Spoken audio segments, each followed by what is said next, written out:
Salut chers combattants, chers brigadiers, chers résistants, chers révolutionnaires, c'est le Banin de Yingi. Je suis de retour, bon dimanche et surtout bon début de semaine à tous pour la semaine qui commence demain. Alors aujourd'hui je voulais parler du massacre qui s'est déroulé alors qui a touché une partie du pays. Vous savez, c'est ce qui se passe au Cameroun. C'est pour cela qu'on vous dit que si on vous explique le Cameroun, vous comprenez, c'est qu'on vous a mal expliqué. On vous dit, ça c'est d'un. De deux, on vous dit, le Cameroun c'est un mystère. Le peuple camerounais c'est un peuple mystérieux. C'est un peuple pas comme les autres. Voilà donc aujourd'hui une quinzaine de morts au moins. Et là encore, il y en aura plus. Suite à un accident de circulation, la circulation sur l'axe lourd, on va nous dire, on dit la A6, Bafoussam et Fumban. Les Camerounais y ont perdu la vie en nombre. Hommes, femmes, enfants. Massacrés, déchiquetés comme de vulgaires bêtes, comme des bêtes vraiment. Voilà ce à quoi se résume la vie d'un Camerounais. Voilà comment finit un Camerounais. Voilà ce qui est de la vie d'un Camerounais d'ailleurs. C'est ça qu'ils appellent une vie. Mais non, ça c'est pas une vie. Ce n'est pas une vie.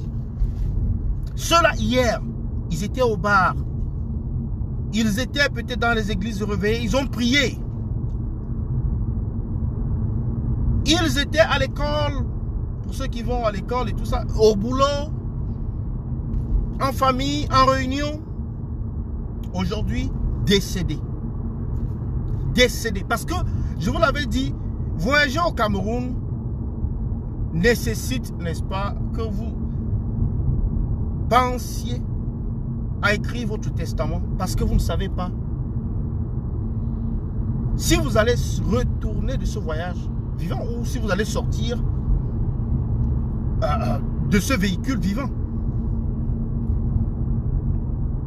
Entre-temps, on se pose la question, où est Paul Biya? Non, les Sardinats ont trouvé une nouvelle parade. C'est celle de nous parler de la Côte d'Ivoire. C'est celle de nous parler de Ouattara. Oui, Ouattara, il veut se maintenir au pouvoir. Mais non, c'est la moindre des choses. On ne peut pas le lui reprocher sans avoir reproché cela à Paul Biya.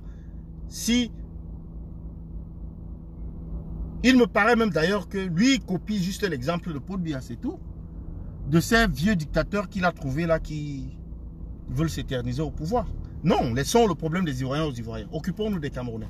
On a tellement de problèmes au Cameroun. Les Ivoiriens, ils ont peut-être, je ne sais pas, ils ont peut-être la moitié de nos problèmes. Hein. Les problèmes qu'on a au Cameroun sont multiples. Où est Paul Biya? Voilà le problème des Camerounais. Voilà un vrai problème. Où est Paul Biya? Quand est-ce qu'on va arrêter la guerre au Nozo? Quand est-ce qu'on va, n'est-ce pas, déclarer la vacance du pouvoir? Quand est-ce qu'on va libérer les prisonniers politiques? Voilà les questions qui intéressent, n'est-ce pas, le public camerounais, le peuple camerounais. Voilà les questions qui devraient nous intéresser. Plutôt que de surfer sur des crises ou des supposés problèmes qui, n'est-ce pas, arrivent aux autres. En Côte d'Ivoire, au Sénégal, au Bénin et tout ça. Non, non, non, non. On a suffisamment dans notre plat au Cameroun pour ne pas avoir du temps à s'intéresser aux autres. Donc, oui, c'est un problème africain, mais non, c'est de la diversion pour nous les Camerounais. C'est de la diversion pour nous les Camerounais. Oui, on est panafricaniste, on doit s'offusquer. Mais maintenant, à s'asseoir là, débattre de ça matin, midi, soir, n'est-ce pas, un public qui est essentiellement camerounais, ridicule. On doit s'intéresser à nous-mêmes. On doit résoudre nos problèmes à nous-mêmes. Parce que les Camerounais ont exagérément de problèmes. On a une multitude de problèmes. Et je vous ai cité ces problèmes-là tout à l'heure. Là, c'est les Camerounais qui sont décédés. Et puis, il y a la route où, je ne sais pas si c'est à Konolinga, coupée. Les grumiers qui transportent le bois, qui, n'est-ce pas, sont en train de détruire nos forêts. Un de ces grumiers-là, en passant sur le pont de l'émergence, est tombé dedans, Pangalan. La route coupée en deux. Tout d'un coup, la route coupée en deux. Toutes les routes, ces pistes-là, telles qu'elles ont été tracées par le colon, sont restées comme ça. Sont restées telles quelles. Aucun entretien. Aucun programme d'entretien ou de développement. Rien. Ces ponts n'étaient même pas supposés, ce genre de pont, n'est même pas supposé prendre des grumiers. Vous savez pas ce que c'est qu'un grumier? Ce genre de pont n'est même pas supposé prendre un grumier. Un grumier n'est pas supposé passer dessus. Mais je vais vous dire jusqu'où nous sommes mal fichus, quoi. Parce que dans un pays normal, même la société qui exploite le bois, qui exploite cette région-là, construit la route. Dans un pays où il y a des dirigeants qui sont responsables, des dirigeants qui se soucient quand même du minimum vital, de dire à la compagnie qui exploite les forêts, non, vous allez construire la route, vous vous occupez de la route. Oui. Vous faites de bons ponts là-bas, vous faites des routes et qu'on sort. Mais oui, ça c'est la contrepartie pour que vous exploitiez, n'est-ce pas, la forêt. Non, rien n'est fait. Le gouvernement lui-même, il n'entretient rien. Mais seulement dans certaines villes même, ou dans plusieurs endroits, il y a le péage routier, où on paye. On paye, on ne sait trop pourquoi. On roule sur les mêmes routes là depuis l'indépendance, jusqu'à aujourd'hui. On paye. Certaines de ces routes sont devenues carrément des pistes. Donc, chers combattants, nous devons nous concentrer, n'est-ce pas, sur le problème Cameroun. Le problème Cameroun, c'est un conteneur de problèmes. Où est Paul Biya? Hashtag, où est Paul Biya? Voilà le hashtag que nous devons partager, nous devons balancer partout. Où est Paul Biya? Nous voulons savoir. On doit savoir. Le Cameroun est le seul pays au monde où il y a une vacance de pouvoir silencieuse. Ou une vacance de pouvoir qu'on ne veut pas déclarer. Le Cameroun est le seul pays au monde qui est dirigé par un fantôme. Par un fantôme. Paul Biya n'a pas assisté, n'est-ce pas, au Conseil supérieur de la magistrature. Il n'a pas assisté à cela. Il a annulé une visite du président nigérian. Bon, soi-disant Paul Biya, le fantôme Biya, a annulé cette visite. Il n'a pas assisté au Conseil supérieur de la magistrature ou au Conseil des magistrats. Et également, il y avait une conférence panafricaine des leaders africains par vidéoconférence. Paul Biya n'a pas assisté à cela. Pourtant, on nous a fait croire que Paul Biya est bel et bien vivant et qu'il est en forme. On nous a balancé des vidéos dont le but était de nous convaincre qu'il n'existe pas un problème avec le président de la République du Cameroun. Que ceux qui veulent, n'est-ce pas, animer la galerie avec son état de santé ou bien le fait qu'il soit décédé du coronavirus ou quoi que ce soit, absent, malade, on est dans des problèmes sérieux. Parce que le coronavirus, là même au Cameroun, là, je pense qu'il est en train de finir. L'hécatombe a baissé. Mais le problème ne peut pas continuer de se cacher. Non. S'il était même caché, il ne peut pas continuer, n'est-ce pas, de rester caché. Ce n'est pas possible. Ce n'est pas du tout possible. Donc, le Cameroun n'a pas de président en ce moment. Le Cameroun n'a pas de leader en ce moment. Le Cameroun est un pays en chute libre. Le Cameroun est un pays simplement abandonné à lui-même. Ou alors le peuple camerounais est abandonné à lui-même. Et ce peuple doit prendre ses responsabilités.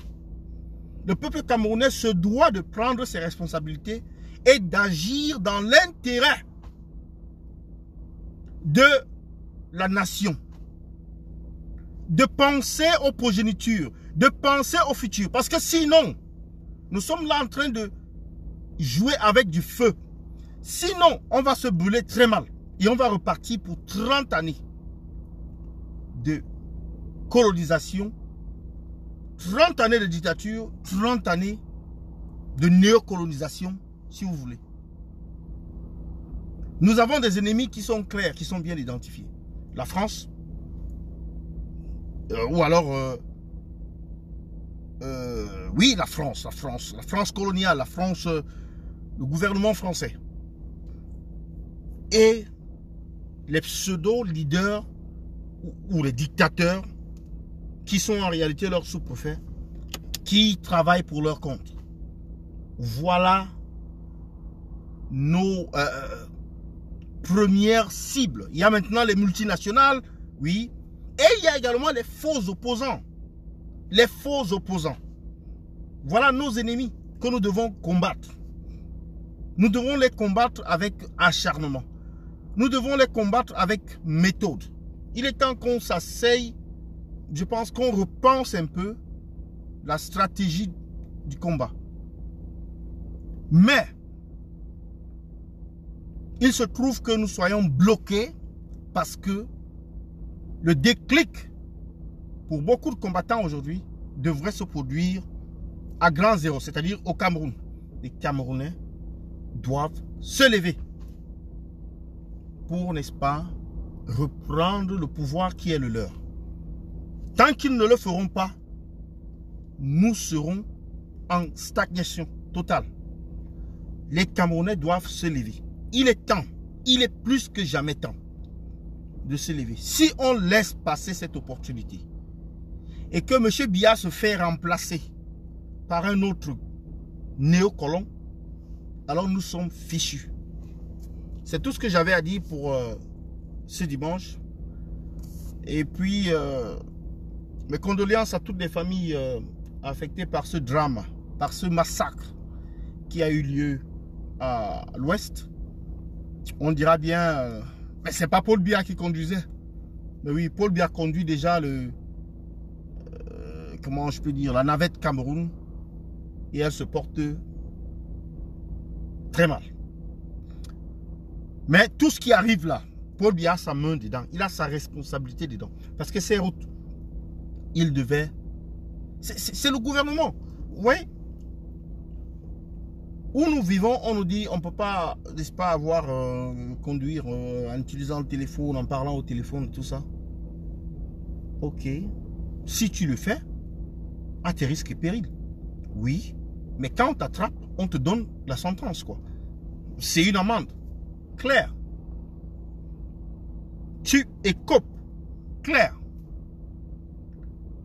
Parce qu'il y a l'idée selon laquelle, oui, même en Europe, il y a les accidents. Oui, il y a les accidents. Mais la probabilité pour qu'il y ait un accident mortel, elle est quand même réduite par rapport à l'Afrique. C'est l'opposé, c'est le jour et la nuit. Si cette probabilité-là, ici, c'est 5%, en Afrique, là-bas, c'est 95%. Tu peux être en train de marcher comme ça en route, là, une voiture vient te ramasse. Quelle famille n'a pas quelqu'un qui est décédé comme ça? Peut-être tout le monde. Peut-être tout le monde a quelqu'un qui est décédé comme ça. Moi, j'ai eu des gens qui sont décédés comme ça. La moto a cogné quelqu'un, il marchait lui carrément. Et la moto l'a cogné, bam! Il est décédé. Tu voyages, pour aller, n'est-ce pas, au village, accident, tu es décédé. Ou tu te casses le pied, tu te casses la tête. J'ai vu une maman avec des blessures au niveau du crâne. Oh, vraiment, c'est dégueulasse. Parce que ces blessures, c'est ce qui est visible. Et les blessures invisibles, psychologiques. Elle peut avoir une hémorragie cérébrale. Oh, mais dis donc. Oh Seigneur, aie pitié de ces pauvres Camerounais. Aie pitié de ces victimes du système. Mais il faudrait que les Camerounais prennent les responsabilités. Nous n'attendons que cela. C'est ce qu'il faut. C'est le déclic. Bonne soirée à vous. Et à bientôt. C'était le Baleine de Yingui. Salut, salut à tous. Abel, Cyril, Foubé, Cyril, Djotsa, Roga Tala. Et puis Valentin Domfac. Salut à tous et puis bonne soirée, bon début de semaine. C'était le Baleine de Yingui. Bye bye, à bientôt.